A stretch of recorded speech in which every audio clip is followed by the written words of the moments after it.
please wake up," I whispered, gazing at my husband's serene face as he lay in his casket. His peaceful expression almost fooled me to thinking he was merely asleep, ready to stir at any moment. "Well, off I go," his cheerful voice echoed in my mind, bidding farewell to me and our daughter before embarking on his business trip just 2 days prior. Little did I know it would be the last time I hear his voice. His sudden departure from this world by his own hand left me in disbelief. No matter how desperately I called out to him, he remained silent, his once warm presence now as cold as ice. As I struggled to come to terms with the grim reality, something caught my eye, a solitary photograph resting on his chest. It was a family picture, but one I didn't recall placing there. Who could have placed it, and why? Intrigued and unnerved, I picked up the photo, turning it over to find a chilling message scrawled on the back. "Run away now." A shiver ran down my spine as I turned to find my mother-in-law's cold gaze fixed upon me. In that moment, I realized I had unwittingly stumbled into a nightmare from which there was no easy escape. I'm Bella, 32 years old, and my journey through life has been marked by both tragedy and love. Losing both my parents in a car accident while I was still in college left me feeling utterly alone in the world. The weight of grief seemed insurmountable. Fortunately, John, my boyfriend at the time, became my pillar of support. After graduating, we tied the knot, finding solace and happiness in each other's company. Our little family expanded with the arrival of our daughter, Hannah, who brought immeasurable joy into our lives. Our family circle extended to include my mother-in-law and brother-in-law, forming a tight-knit support system. Sadly, the passing of my father-in-law a year ago left a void in our hearts. His sudden demise, attributed to what was initially termed an illness but revealed to be a fatal heart attack, shook us all profoundly. Despite the loss, financial worries never haunted us, thanks to the prosperous business my in-laws managed. Originally, my father-in-law had envisioned his capable and compassionate younger brother taking the reins as CEO. However, fate intervened, claiming him before his plans could materialize. Consequently, the responsibility fell upon my brother-in-law, the eldest son, to lead the family's business legacy forward. Dad wanted me to take over, but I couldn't possibly do that over my older brother. "I'll support him." My husband's reverence for his brother ran deep, leading him to gracefully step aside from the CEO position. His respect for family hierarchy was unwavering. My brother-in-law, in turn, displayed a genuine kindness towards me, often engaging in friendly conversations. While our bond blossomed, my interactions with my mother-in-law were marked by a noticeable strain. Initially, my mother-in-law extended warmth towards me, even bonding over cooking sessions, expressing how much she cherished our time together. Her affectionate gestures painted a picture of familial harmony. However, with my father-in-law's passing, a frosty silence enveloped her demeanor. Both my husband and I felt the chill of her withdrawal, her once warm gaze now evading ours. Even our daughter, Hannah, accustomed to adoration as the first grandchild, faced her grandmother's icy reception, met with disapproving glances and curt responses. "She used to be such a sweet person before," my husband lamented, his disappointment palpable. Witnessing his distress, my heart ached with sympathy. "Something seems off about Mom," my husband voiced his concerns, furrowing his brows in deep contemplation. "She's glaring at me as if I'm her enemy. Could she think we're after her assets? Or maybe she's unwell?" Despite his introspection, he couldn't pinpoint a plausible explanation for her sudden change in demeanor. The shift first became apparent during my father-in-law's one-week memorial service. Exhausted from the solemn proceedings, we sought respite at her home. However, our tranquility was shattered when we awoke to find our bag of clothes missing from the room. Could it be a burglary? I pondered aloud, but the selective disappearance of our belongings cast doubt on that theory. As we scoured the house, a plume of smoke billowed from the backyard, drawing our attention. To our disbelief, we discovered our possessions ablaze, and there stood my mother-in-law. "Mom, did you do this?" we implored, seeking an explanation for her inexplicable actions. But she remained silent, her wide-eyed gaze and trembling hands betraying her fear. "Why, Mom? What have we done to deserve this hostility?" We pleaded for answers, but her lips remained sealed, leaving us grappling with uncertainty and confusion. Despite her stoic silence, John extended a hand of understanding to his mother, his voice laced with gentle reassurance. "You're not worried about us going after your assets, are you? I'm not interested in your possessions. Please believe me, Mother-in-law, we only want what's best for you. However, our pleas fell on deaf ears as mother-in-law icily commanded, "Leave, both of you, and don't return." With heavy hearts, we departed, our once close bond with her fractured, reduced to mere remnants of what it once was. For the past year, we maintained a distant relationship. Our attempts at reconciliation met with resistance from mother-in-law's unwavering animosity. Then, out of the blue, a message from my brother-in-law beckoned us to the first anniversary memorial service for my father-in-law. Despite mother-in-law's continued coldness, we decided to attend, hoping for a glimpse of reconciliation.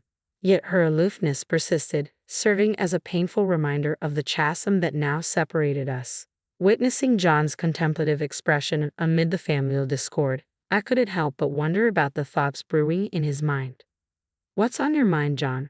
Are you concerned about your mother?" I inquired softly, sensing the weight of his thoughts. With a gentle touch, John reassured me, "Don't worry, Bella.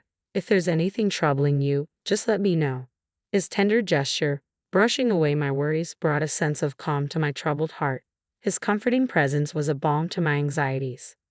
A month passed, filled with the familiar routines of family life. As John prepared for another business trip, his cheerful demeanor lifted our spirits. However, his sudden return caught me off guard. With a small charm in hand, he bestowed upon me a gesture of protection. His smile, warm and reassuring, filled me with gratitude for the love we shared. Yet the tranquility was shattered by a harrowing turn of events. The next day brought the shocking news of John's untimely death. His lifeless body was discovered in his car on a remote mountain road near my parents' home in Colorado. The circumstances surrounding his demise puzzled and devastated me. Contrary to his claims of a business trip, there were no scheduled engagements. Instead, his final moments were marked by a heart-wrenching call to my brother-in-law, confessing unbearable pain and a desire to end his suffering. The revelation left me reeling with guilt and confusion. I blamed myself for failing to recognize his anguish, grappling with unanswered questions and an overwhelming sense of loss. Beside his lifeless form, I felt my strength waning, but my brother-in-law's steadfast support steadied me in the face of despair. "Stay," he urged, his presence a beacon of solace in the darkness of grief. "Bella, stay strong." My brother-in-law's voice wavered with emotion, mirroring the turmoil in my own heart. I wish I had understood John's pain better. Why did this happen? The weight of sorrow bore down on me, compounded by Hannah's tears as she clung to me for solace. Meanwhile, my mother-in-law's stoic glare offered no comfort, her expression devoid of tears. Amidst our collective grief, my brother-in-law and John's colleagues took charge of the funeral arrangements, their somber efficiency a stark contrast to the overwhelming emotions engulfing me. "Please wake up," I whispered to John on the day of his funeral, his serene visage in the casket belying the finality of his passing. It felt as though he could stir from slumber at any moment, if only I called out to him. Tears streamed down my cheeks as I held on him tightly, seeking refuge in his familiar presence. In the midst of my sorrow, a glimmer of curiosity stirred within me as I noticed a lone photograph resting on John's chest. Who had placed it there, and what significance did it hold in this moment of profound loss? Intrigued, I lifted the photograph, only to find John's face marred by ruthless slashes from a cutter. My heart quickened as I read the ominous message scrawled on the back. "Run away now." Questions swirled in my mind. Who was the intended recipient of this chilling warning? As a shiver ran down my spine, I turned to find my mother-in-law's icy stare fixed upon me, her gaze piercing through me with unnerving intensity. Could she be involved? The tension thickened as she hastily looked away upon meeting my gaze, sparking a surge of suspicion within me. Discreetly, I slipped the photograph into the pocket of my dress, determined to unravel the mystery. In the aftermath of the funeral, amidst the quietude that followed, my thoughts kept returning to the cryptic message on the photograph. Though the sender remained elusive, the initials hinted at a possible connection. The only cess I could think of was Scarlett, my mother-in-law. Doubts gnawed at me, challenging the narrative of John's untimely demise. Desperate for answers, I resolved to confront my mother-in-law, bracing myself for the confrontation ahead. As I stepped into her home, my mother-in-law's demeanor remained as frosty as ever. With my brother-in-law absent at work, it was just the two of us in the solemn silence. "What brings you here all of a sudden?" she inquired, her tone guarded. "I was hoping to uncover some insights into John's passing." Perhaps there's a clue here in his childhood home, I replied, my words tinged with uncertainty. Lacking the courage to confront her directly, I found myself fabricating a reason for my visit. Searching for a distraction, my gaze wandered to the towering bookshelf dominating the living room. A testament to the family's love for literature, it housed not only novels but also encyclopedias and dictionaries. Among them, I spotted a few volumes from John's student days, evoking a wave of nostalgia.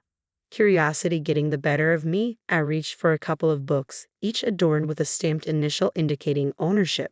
Beside John's J was a small, endearing image of a cuddling cat. The sight warmed my heart, a reminder of his gentle nature that always brought a smile to my face. As I perused the books, I couldn't shake off the palpable weight of my mother-in-law's gaze boring into my back. Amidst the sea of familiar titles, one book stood out, still clad in its cover. As I gingerly opened it, I discovered a tome on poisonous plants, its pages adorned with numerous post-it notes. My heart skipped a beat as I stumbled upon a note detailing the very poison that claimed my husband's life. The book bore a stamp of ownership, a damning piece of evidence that left me reeling. Summoning all my courage, I turned to my mother-in-law, brandishing the book before her. Her stoic facade crumbled as tears streamed down her face. I'm the one responsible. Please forgive me, she choked out amidst sobs. The revelation sent shockwaves through me, but there was no time for hesitation. We need to inform the authorities, I insisted, my voice trembling with urgency. With a heavy heart, I relayed the truth to the police. As I grappled with the gravity of the situation, my brother-in-law arrived home, oblivious to the turmoil that had unfolded. Concern etched upon his features, he questioned the somber atmosphere, his eyes darting between me and my tearful mother-in-law. What's happened? Why is Bella here? Please tell me, he implored, his voice laced with apprehension. I wanted to talk to my mother-in-law about my husband, I stammered, my words faltering as I struggled to find the right way to broach the subject. Understanding washed over my brother-in-law's face as he listened. Losing him must have been incredibly difficult for you. Are you feeling any better now, Bella? He inquired gently, his concern palpable. Unable to meet his gaze, I hesitated, grappling with the weight of unspoken truths. Before I could utter a word, my brother-in-law's unexpected confession caught me off guard. I know this isn't the time, but I've always harbored feelings for you, Bella. And Hannah, she's just so precious to me. Would you ever consider giving us a chance, starting anew? His words hung in the air, surprising me with their sincerity. I never imagined my brother-in-law harboring such feelings. Thank you, but I can't even fathom such thoughts right now, I replied, my voice tinged with gratitude and regret. Understanding flickered in his eyes as he accepted my response. Awkwardly scratching his head, he took the photograph from my outstretched hand. I'm sorry, he murmured, his gaze falling upon the image of my husband's battered face and the ominous message scrawled on its reverse. As the reality of the photograph's contents sank in, my brother-in-law's complexion paled, a gasp escaping his lips. This was inside John's coffin. Who could have done such a thing? His shock mirrored my own as we grappled with the sinister implications of the discovery. It's possible that someone at the funeral knows what happened to John, I mused aloud, the pieces of the puzzle slowly coming together in my mind. Wait a moment. John took his own life, so there's no perpetrator to speak of, I reasoned, trying to quell the rising unease. However, my brother-in-law appeared perplexed, his agitation palpable as he shifted uneasily. But in my dreams, John's voice echoes, accusing someone of betrayal and expressing hatred. I divulged, watching as his eyes widened in shock, his features contorting with alarm as if confronted with a horrifying revelation. And I found this, I continued, retrieving the damning evidence from the living room bookshelf. As I handed him the book on poisonous plants with incriminating notes, his expression morphed into one of profound concern, realizing the gravity of the situation. I presented the book on poisonous plants that I had discovered earlier, pointing out the bookplate bearing my brother-in-law's name, indicated by the stamped letter K. What are you insinuating? Are you suggesting that I murdered my own brother? My brother-in-law demanded, his voice tinged with disbelief. Instead of answering, I pressed on with my revelation. Beside me, my mother-in-law remained silent, her gaze fixed on the unfolding drama. And there's more, I declared, retrieving the charm my husband had given me. Carefully, I extracted a letter concealed within. Its contents sent shockwaves through the room. My brother killed our father with a poisonous plant. Amidst the somber atmosphere of my husband's funeral, I clung to the charm he had gifted me, finding solace in its tangible reminder of his love. Yes, I held it. A faint suspicion nudged at my consciousness. Could there be something hidden within? From the outer covering. That's hardly substantial evidence, my brother-in-law scoffed dismissively as I retrieved a small object concealed within the charm. Undeterred, I produced my phone and played a video that revealed a damning conversation between my husband and my brother-in-law. In the footage, my brother-in-law confessed to intentionally ending his father's life. He assured my husband that he harbored no ill intent toward our family and vowed to turn himself in to the authorities. It was a shocking revelation that left me reeling with a mixture of regret and fury. My husband, in an act of foresight, had clandestinely recorded the conversation by setting up a camera in their parents' house, a fact detailed in the accompanying letter. As I absorbed the gravity of the situation, my heart burned with a potent blend of emotions. You admitted your crime to my husband, then urged him to turn you in, only to take his life with the same poisonous plant, didn't you? I confronted my brother-in-law, the weight of betrayal heavy in my voice. John trusted you until the very end. Why would you commit such a heinous act? As I pressed him for answers, my brother-in-law's demeanor shifted, his once gentle countenance contorting into a terrifying visage as he clicked his tongue in frustration, his eyes flashing with anger. In that tense moment, my mother-in-law's anguish erupted into tears, her sobs filling the room. Why? How could you do something so cruel? She cried out, her confession echoing the painful truth of her complicity. It dawned on me then, the origins of this tragedy rooted in the bond between the brothers. Despite their closeness in childhood, envy and resentment had poisoned my brother-in-law's heart over time, leading to a series of petty pranks aimed at undermining his talented younger sibling John. My in-laws had always maintained strict discipline with my brother-in-law, aware of his penchant for mischief. Despite this, John never harbored any resentment towards his brother, instead choosing to admire and support him. This unwavering loyalty only deepened my mother-in-law's sense of dismay. Following my father-in-law's sudden demise while tidying the bookshelf, my mother-in-law stumbled upon a book detailing poisonous plants. Despite the diagnosis of a heart attack, John had never displayed any prior heart issues during his medical checkups, leaving me with a lingering sense of unease. It was then that I noticed a bookmark nestled within the book, detailing the exact symptoms my husband had experienced before his passing. A revelation that sent shockwaves through me. Even more alarming was my brother-in-law's intense fascination with the book on poisonous plants, a detail that did not escape my notice. To add to the growing list of unsettling discoveries, my mother-in-law unearthed a photograph of John's disfigured face hidden within the pages of the book, further deepening the mystery surrounding his untimely demise. Despite her suspicions, my mother-in-law hesitated to confront my brother-in-law without concrete evidence, knowing he would likely deny any wrongdoing. At my father-in-law's memorial service, during our visit to the family home, my mother-in-law was visibly shaken to discover my brother-in-law burning our belongings. Fearing for her safety, she chose to distance herself from us, her demeanor growing cold and distant. In a moment of desperation, she confided in me, her voice strained with anguish as she explained her actions. Her face etched with worry lines, I struggled to find the right words to comfort her. Even after we stopped visiting, she recounted, my brother-in-law's behavior grew increasingly ominous. He muttered to himself, I have to do something about John, leaving me deeply concerned. I recounted how I had tried to warn my husband at his first memorial, using the photo phone in the book about poisonous plants as a covert means of communication. I had also whispered to John about the possibility that his brother Ken may have been responsible for their father's death. Unfortunately, it seemed our attempt to warn my husband had backfired. If he hadn't been aware, he might not have confronted my brother-in-law. And perhaps things wouldn't have escalated to this extent. My mother and I were overwhelmed with regret, each of us blaming ourselves for the unfolding tragedy. I struggled to find the right words to respond to her anguish. It's all because our father refused to let me take over the company, my brother-in-law interjected bitterly, deflecting blame onto our deceased father. But John always stood up for you, insisting that he couldn't become president by sidelining you. I couldn't contain my frustration. As if that matters. Both our father and John loved you. There was no need for you to resort to such drastic measures. What's the point now? I exclaimed, my voice tinged with a mixture of anger and despair. Defiantly, my brother-in-law dismissed our accusations with a chilling expression. Blame the parents who favored my younger brother and the facade of the good son John.